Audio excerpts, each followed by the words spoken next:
When Michael moved into the neighborhood, he didn't expect her, the woman whose smile could silence his thoughts. She was older, married, and untouchable. But one mistake, one glance, and everything changed. What started as admiration soon turned into obsession. And when the truth finally came out, it didn't just break hearts, it destroyed lives.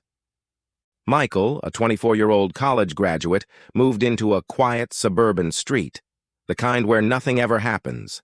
That was until he met Sarah Collins, a 39-year-old writer who lived 2 houses away. She was elegant, confident, and carried a sadness that only Michael seemed to notice. Every morning he'd see her watering her roses, lost in thought. She'd smile politely, but behind that smile, there was something haunting. One evening, when rain drenched the streets, Sarah invited him inside for tea. Just 2 neighbors, nothing more. But the air between them said otherwise. What started as friendly talks turned into long midnight conversations. Michael admired her wisdom. Sarah found peace in his youth. Days turned into weeks, and soon boundaries blurred. A hand on the shoulder stayed longer than it should. One night, while thunder roared outside, Sarah whispered, "This is wrong." Michael replied, "Then why does it feel so right?" That night, the line between guilt and desire disappeared. Chapter 3.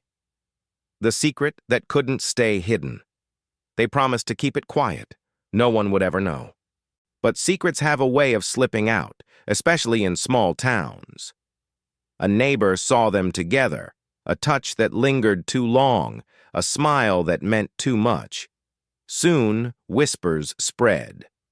"Have you heard about Sarah and that boy?" "She's old enough to be his mother." The judgment began. But the real danger wasn't the gossip. It was Sarah's husband, Mark Collins, who had started to suspect everything. One night, Mark came home early. He found Michael's car outside. The door was half open. Inside, silence.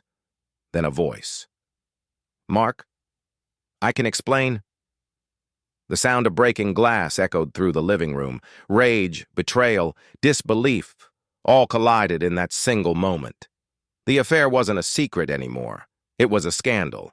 Mark filed for divorce. Sarah lost her home, her reputation, and everything she'd built. Michael left town, unable to bear the guilt.